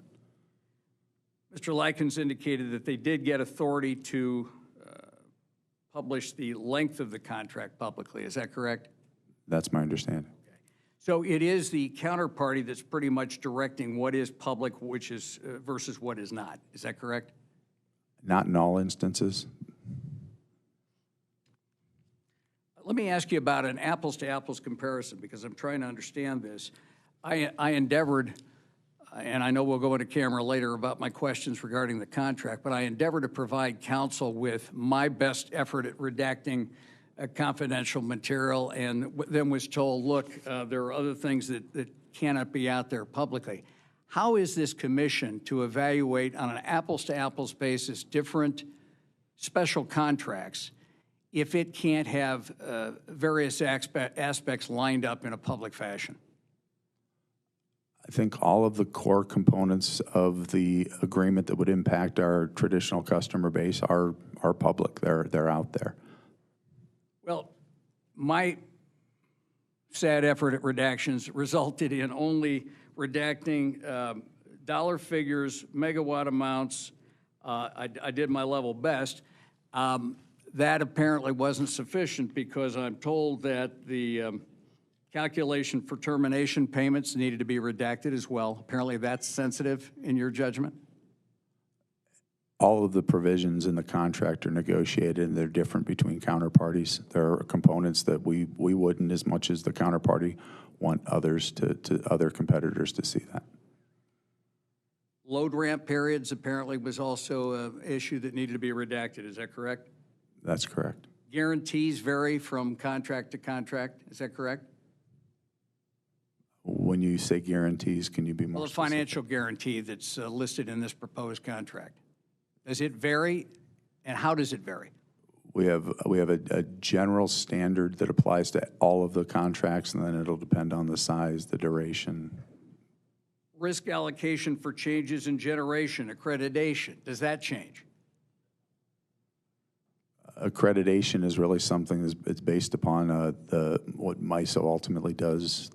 How that element ultimately impacts the specific contract will be dependent upon the counterparty's risk tolerance, our risk tolerance, and other terms in the agreement. Sharing of risk for import tariffs. Again, a negotiated term. And there's a provision regarding customer excessive use, is that correct? In this specific agreement or generally? Generally. Generally, it's something that's negotiated. And one of the concerns, apparently, of providing the risk profile of the arrangement and everything else is that it would give future Nipsco counterparties negotiation power. Is that correct? Each contract is negotiated between us and the specific counterparty, and the provisions will vary based upon what's important to them and what's important to us. Do you recall one of the objections to GENCO was exactly this, that rather than a standard tariff, which is provided, that was sought, for instance, by I&M with data centers, GENCO would have varying terms depending on different counterparties. Do you remember that? Our approach is to protect our traditional customer base from any of the costs, both today and in the future. Ours is a different structure, so I can't speak to others. I can speak to ours. I know that's how you sold successfully, I would add, to the commission the notion of insulating customers from the expense of data centers, but there's a significant difference also in terms of a standard public negotiated tariff, a published tariff, that, for instance, utilities like I&M are using versus these individual negotiated special contracts. Would you agree? I think it's a critical distinction that under our approach, our customers take no responsibility for any of the generation associated with serving the large customers or any of the transmission costs associated with the large customers, both today and in the future. Do you remember me asking you back during the GENCO proceeding, that's not saying that what I&M and other investor-owned utilities is doing is wrong, correct? I think every utility is going to have to approach this how they think is best. And other utilities, you would agree with me, have sought ways to protect traditional customers from data center load. Is that right? I haven't seen another structure in the state that protects customers the way ours does. And I can appreciate your pride in your structure, but there's no indication that we have that the structure that's being used, the traditional tariff, megaload tariff that's being used in other places is having a detrimental or would have a detrimental effect on existing customers, is there? I don't see the protection provided at the end of the relationship that's protected in ours. Meaning once those assets are into rate base, they're into rate base. And when that customer leaves, those assets stay in rate base. Ours do not go into rate base. I think that's a significant difference. Do you remember my introducing a study, and I asked you about it, from Ari Pesco of Harvard Law School's Energy Law Program? And sorry, I know, you've warned me over the years. Thank you. ARI Pesco, P-E-S-K-O-E, of Harvard Law School's Energy Law Program in 46183. Do you remember me asking about that particular study? I think I said I wasn't familiar with that study. Had you since had an opportunity to look at any of the literature that's out there in terms of how best to protect traditional customers from data center load? I have not. I've seen a lot of different organizations speaking about the GenCo model and how that is a positive. Do you remember Professor Pesco warning that confidential treatment by utilities of proposed deals with megaload users limited regulatory scrutiny of proposed deals? Again, I'm not familiar with that study. Would you agree with that statement, or do you disagree with the statement that individual negotiated special contracts limit scrutiny by regulators? Again, I think under our structure, we're able to completely insulate our customers from the cost of the generation capacity or the transmission capacity necessary to serve these large load customers. I think that's unique. I haven't seen that anywhere else yet, and I think that's an important component when taking into consideration negotiation of a special contract. Yeah, I find it interesting, too. In the year since, nobody else has adopted the model elsewhere nationally, have they? I don't know. I have not seen it. Okay. You guys speaking about it at utility seminars? I mean, helping to sell the model nationally? I've spoken on a few panels about it, yes.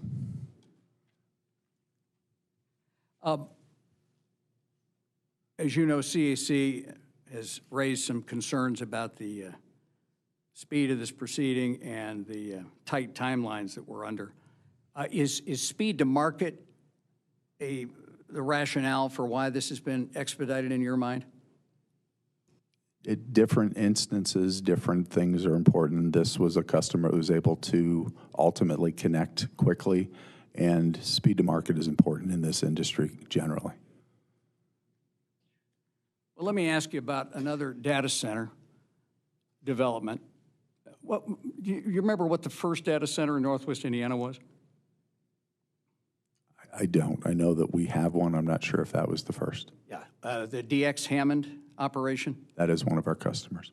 And in fact, that was negotiated with a traditional higher tariff, was it not? I believe they started at around a megawatt, and I believe it was started as a traditional tariff. And yet they've been seeking to negotiate an agreement with you for over 2 years, haven't they? We have been in negotiation with them. Now, let's just be clear for the record. This was the first data center in all of Northwest Indiana, is that correct? And in fact, in Indiana at that point. I don't know that. I just know that they're our customer. Okay. You familiar with Tom Dockich? I do know who Tom is, yes. Dan Dockich's brother? I am familiar with that. We've talked sports before. You're familiar with Dan Dockich? Yes. Okay. Tom is the prime mover behind Decennial, isn't he? Decennial, D-E-C-E-N-N-I-A-L. I don't know what his current relationship is with Decennial. Are you aware of how long Decennial and DX have been in negotiations with Nipsco, attempting to get a deal so that their project could move forward? I have been involved in those negotiations, yes. And it's languished, hasn't it? I wouldn't say that, no. Well, in fact, the mayor of Hammond just warned a couple days ago that the deal was in danger of falling off the cliff because you all couldn't come to agreement. Isn't that right? I'm familiar that there's an article out there. We continue to work with the customer.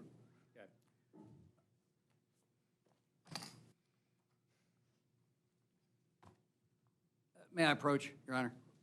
You may. We'll go off the record.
Back on the record.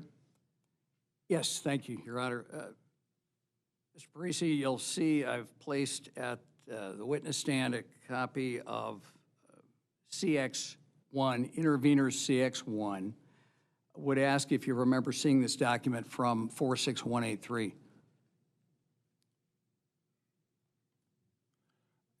I believe I'm familiar with, I recognize the document. It's been a while since I've looked at it.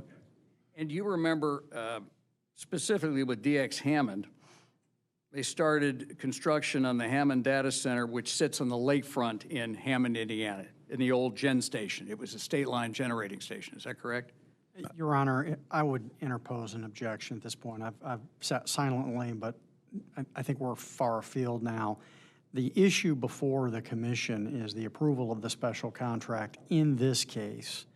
Talking about negotiations with perhaps a potential other customer would be outside the scope of that, especially when we're going to be talking about testimony that was filed more than a year ago in a cause where the relief was granted.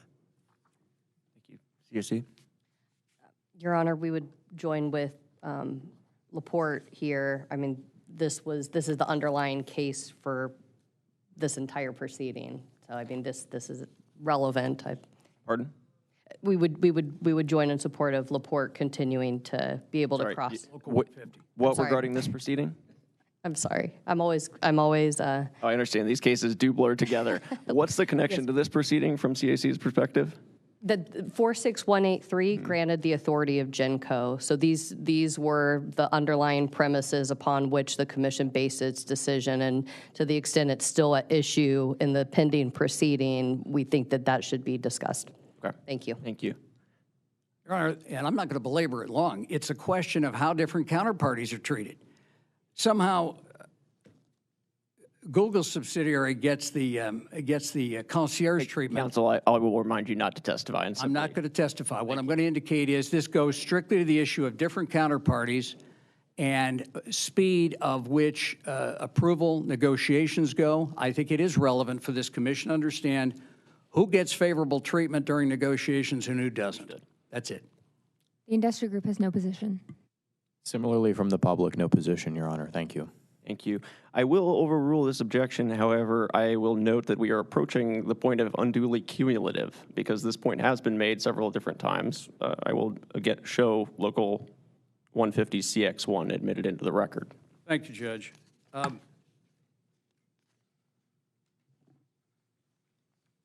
I asked you previously about how long negotiations have gone. Do you recall there being any kind of public acknowledgement that negotiations have hung up to some extent? Our negotiations continue. They're confidential negotiations, so won't get into the specifics, but we continue to serve DX currently, and we will continue to work with them to get to a conclusion. Are we at a point where this project is in danger of going off the cliff at the end of this month? That's not my belief.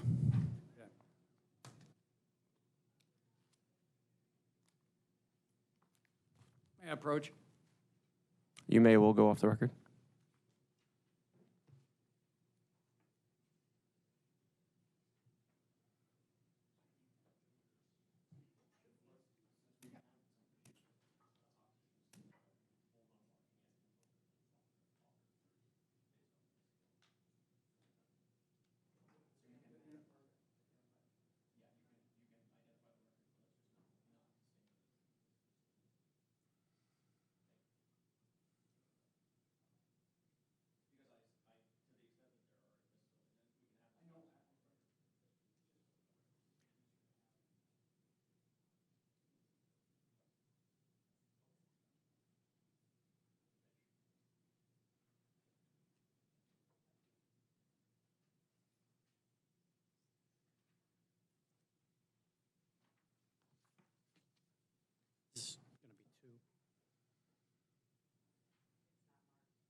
Okay.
Are we ready to go back on the record? Yes, thank you. Thank you.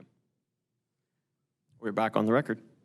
Mr. Parisi, you remember discussing a little earlier in your testimony an article that appeared earlier this week referencing the mayor and that potential deal in Hammond.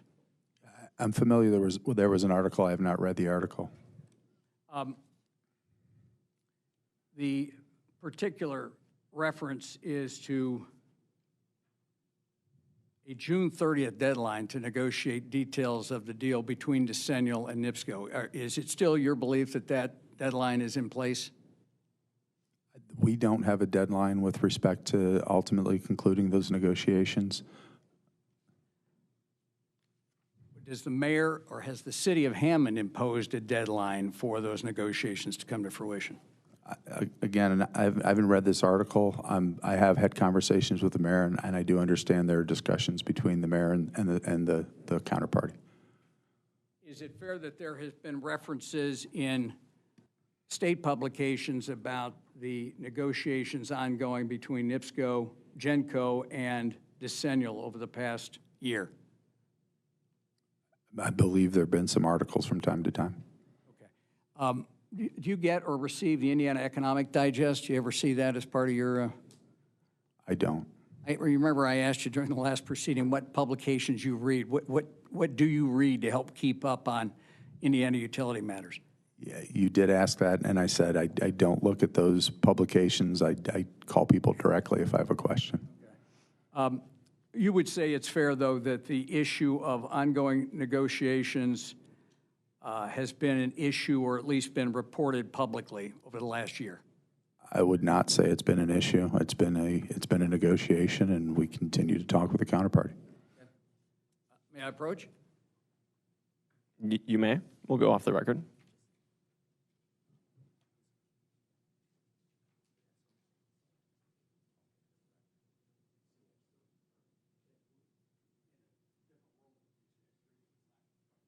Have you moved to admit it? That one? Yes. Okay. Should we go back on the record? Sure.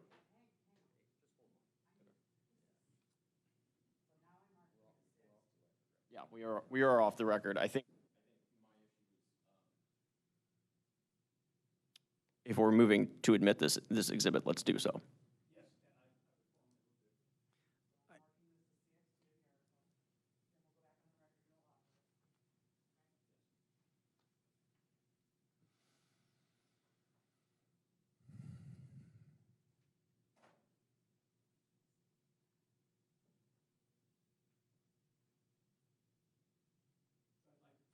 We're not on the record. So.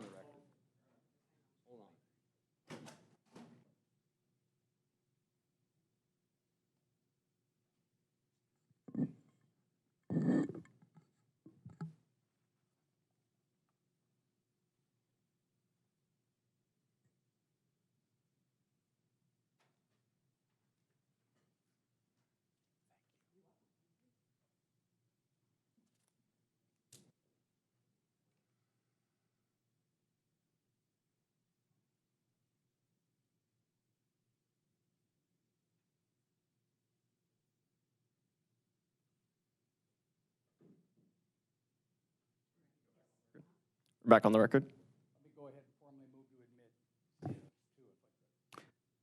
We would object to CX2. First of all, I don't think it's been authenticated. I don't think he's been asked any questions or to even identify it. It's also hearsay and hearsay within hearsay, and I would renew my relevance objection. We have no objection. Yes. We have no objection. He's been asking questions about Mayor McDermott, and this is talking public document about Mr. McDermott. Thank you. Yes, Please speak into the microphone. Yes, under Indiana Rule of Evidence 9026, printed material purporting to be a newspaper is self-authenticating. We're asking that it only be admitted for a limited purpose, that it was published, fact of publication, date, fact, and that certain information appeared in public. And to joint petitioner's relevance objection? In terms of contract parties? In terms of, yes, contract counterparties and the speed with which negotiations do or do not occur. General speed of negotiations, understood, okay. The industrial group has no position. No objection from the public, Your Honor. Thank you. Thank you.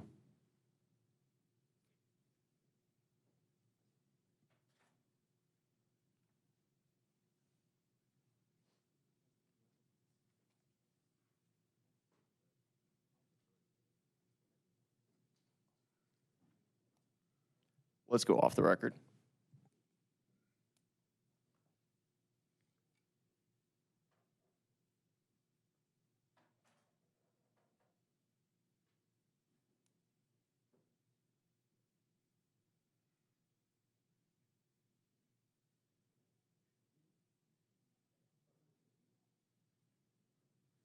Thank you. I am going to sustain the objection. Oh, I'm so sorry. Thank you. We are back on the record.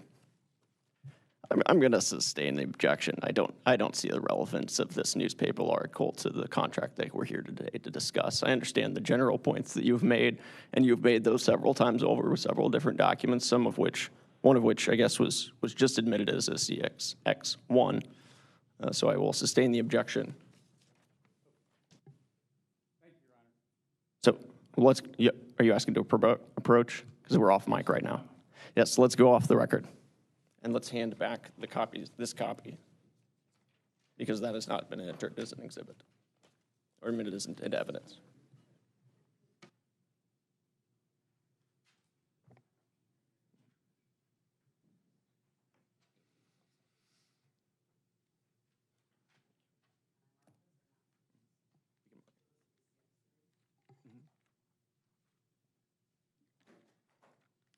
Thank you.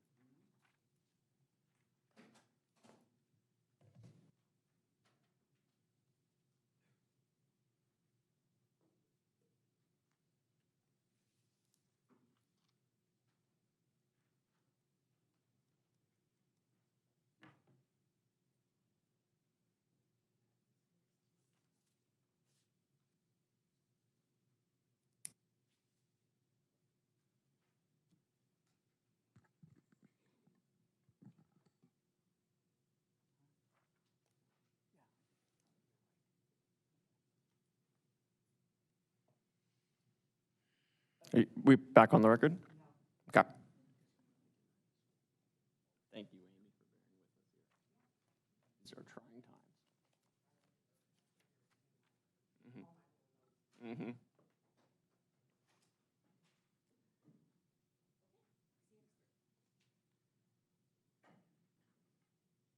Mr. Parisi, sorry.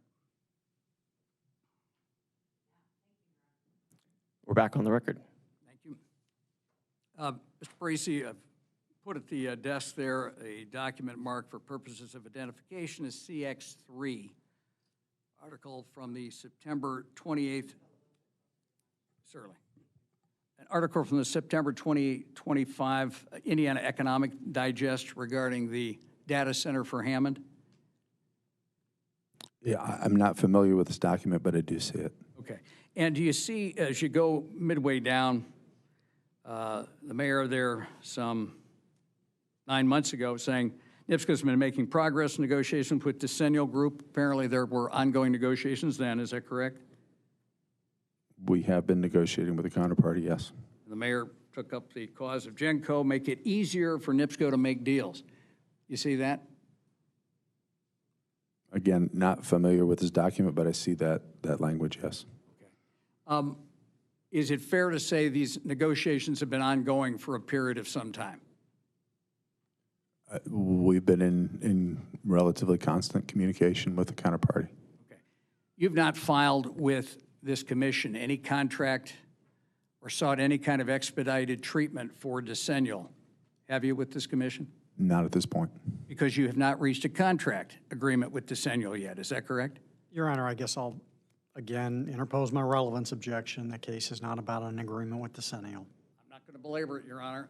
Thank you. I will sustain the objection. Now,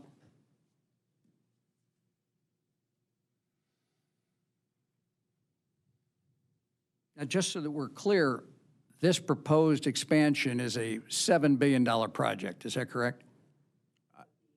B. I'm not familiar with the total cost of the project. Are you familiar with the particulars of what this would mean for the city of Hammond and the lakefront? I am. Okay. Well, I'm familiar with the fact that it's important to the city. Internally, how does Nipsco prioritize negotiations with different counterparties? Your Honor, again, I will interpose my objection. We have one contract before this commission. We have one contract before this commission with one counterparty. This case is not about ongoing negotiations with other potential counterparties.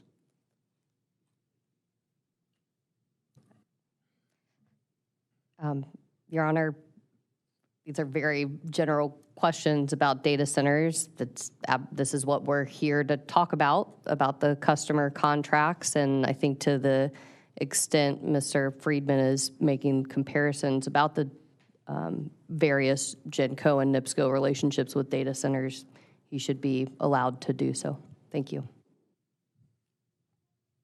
Simply asking because I think it's important for the commission to know the differences in negotiations that go on between different counterparties on data center contracts. The industrial group has no position. The public has no position as well. Thank you. Thank you. I'm going to sustain the objection. The commission does recognize the general relevance of these types of issues, and we have heard much testimony regarding these types of issues today.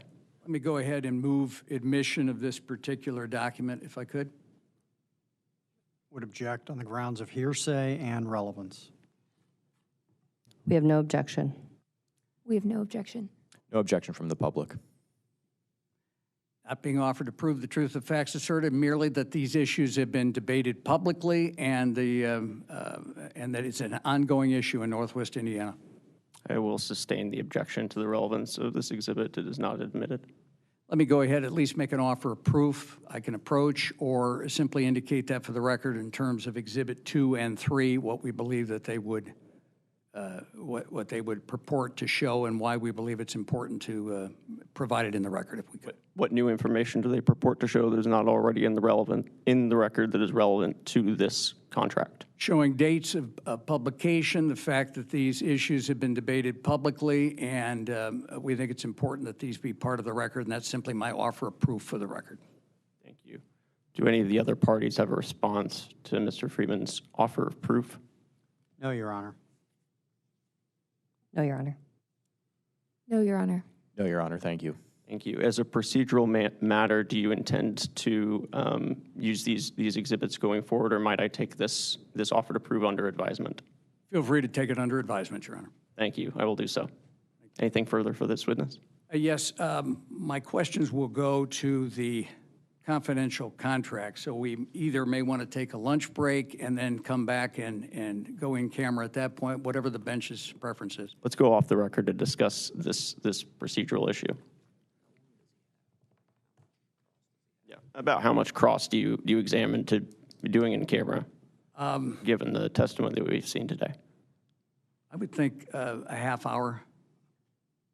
Could we get that down to 23 minutes? That jive with our existing lunch break. I will certainly endeavor to be efficient. Okay. Any response from the other parties? If we might. Okay. Let's go back on the record.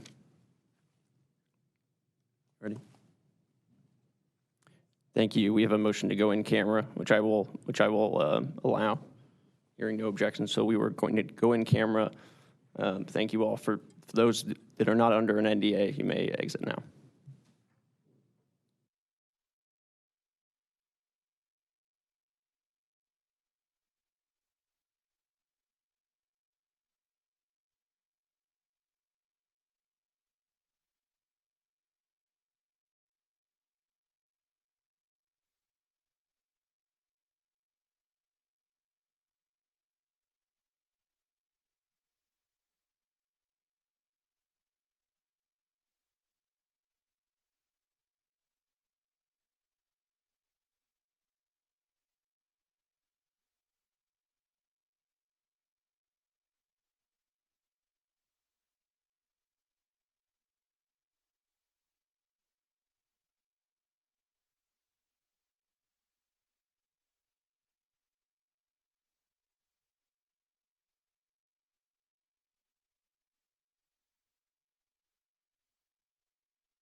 Yeah, this all sounds like a good plan to me when we're ready to go back on the record. All right, we are back on the record out of in camera. Intervenor Local 150 has finished their cross-examination, and now we have the opportunity for the OUCC, or I'm sorry, the industrial group. The industrial group waives cross, Your Honor. Thank you. Yes, Your Honor. The public has just a couple questions based on the line of questioning from Ms. Washburn earlier. Morning, Mr. Parisi. Good morning. It's afternoon now, I apologize. Do you still have what was marked as CAC's CX Exhibits 1, 2, and 3 before you, or do you recall those items? I do have them in here. And you recall those were publicly available documents, is that correct? I think that's correct, yes. Thank you. And you'll recall that all three of these exhibits were admitted into the evidentiary record for the commission's consideration in this cause, correct? I believe that's correct. And is it your understanding that the commission has not made a final determination as to joint petitioners' requests for confidential treatment in this case, correct? I believe that's correct. You're aware a preliminary designation of confidentiality has been found, correct? That's my understanding. And the final designation or final determination will be done in the final order in this cause, correct? That's my understanding. Thank you, Your Honor. Nothing further from the public. Any redirect? No redirect, Your Honor. Thank you. Mr. Parisi, any questions from the commission? Thank you for your time here today. Thank You're you. excused. At this point, we're going to break here for lunch. We will return at, looks like 1:23. Yeah. We're now off the record.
We are back on the record. As I understand it is the petitioners have Petitioner's rest. rest, all right? CAC rests as well. Thank you, Your Honor. Yes, Your Honor. Local 150 calls Mr. Dave Fagan to the stand, please, you. that we can introduce his testimony. We'll go off the record while you approach the stand.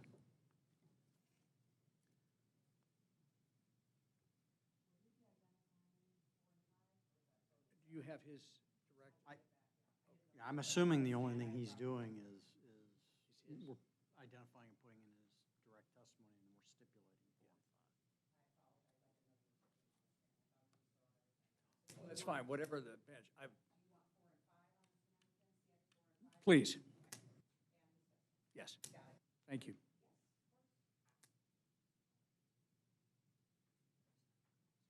Yeah, as I understand it, there's no cross for him. I don't know, I mean, unless there's a desire for him to be on the stand, we might do that as we normally do that. And then you can introduce your exhibits. I would prefer him not to take the stand, because our stipulation on 4 and 5 was conditioned on. That's fine. Right, okay. Okay. I'm sorry, Amy. Fagan, that will be a brief visit, so you're fine. Thank you for your time today.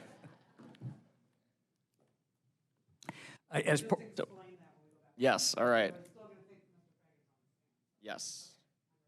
So we are back on the record. During our brief break, it became apparent that Mr. Fagan was not going to offer any live testimony, and so we are going to allow Intervenor Local 150 to present its case now. Thank you, Your Honor. Local 150 at this time would present for the record and move admission of Dave Fagan direct testimony and accompanying exhibits, along with stipulated exhibits for Local 150, Exhibit 4 and Exhibit 5.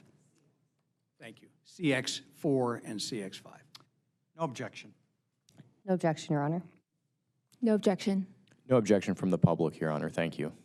Thank you, and my understanding is that the parties have also waived cross. I will show, hearing no objection, I will show Local 150's Exhibit 1 and Local 150's CX 4 and 5 admitted into the record. Anything further? Thank you, Your Honor. Counsel? The industrial group moves for admission of IG Exhibit 1, which is the public verified direct testimony and attachments of Michael P. Gorman. The industrial group also moves to admit IG Exhibit 1C, which is the confidential verified direct testimony and attachments of Michael P. Gordon. No objection. No objection, Your Honor. No objection. No objection from the public. Thank you. Hearing no objection, I will show IG's Exhibits 1 and 1C admitted into the record. Anything further? No, Your Honor. From the public? Yes, Your Honor. Thank you. At this time, the public moves for the admission of what has been marked as Public Exhibit Number 1, the verified direct testimony and attachments of Michael D. Eckert, as well as Public Exhibit Number 2, which are public comments the OUCC received in connection to this proceeding. No objection, Your Honor. No objection, Your Honor. No objection. No objection, Your Honor. Thank you. Hearing no objection, I will show Public's Exhibit 1 and 2 admitted into the record. Anything further? Nothing further, Your Honor. Thank you. Excellent. And as I understand it, the parties have conferred and agreed on the following time frame for proposed orders. Joint petitioners will file their proposed order by July 2nd at noon, and then exceptions to that proposed order will be filed on or before July 17th by noon. And then joint petitioners will file their reply at some point on the day of July 20th. That is correct, Your Honor. Thank you. Hearing nothing further, we are adjourned.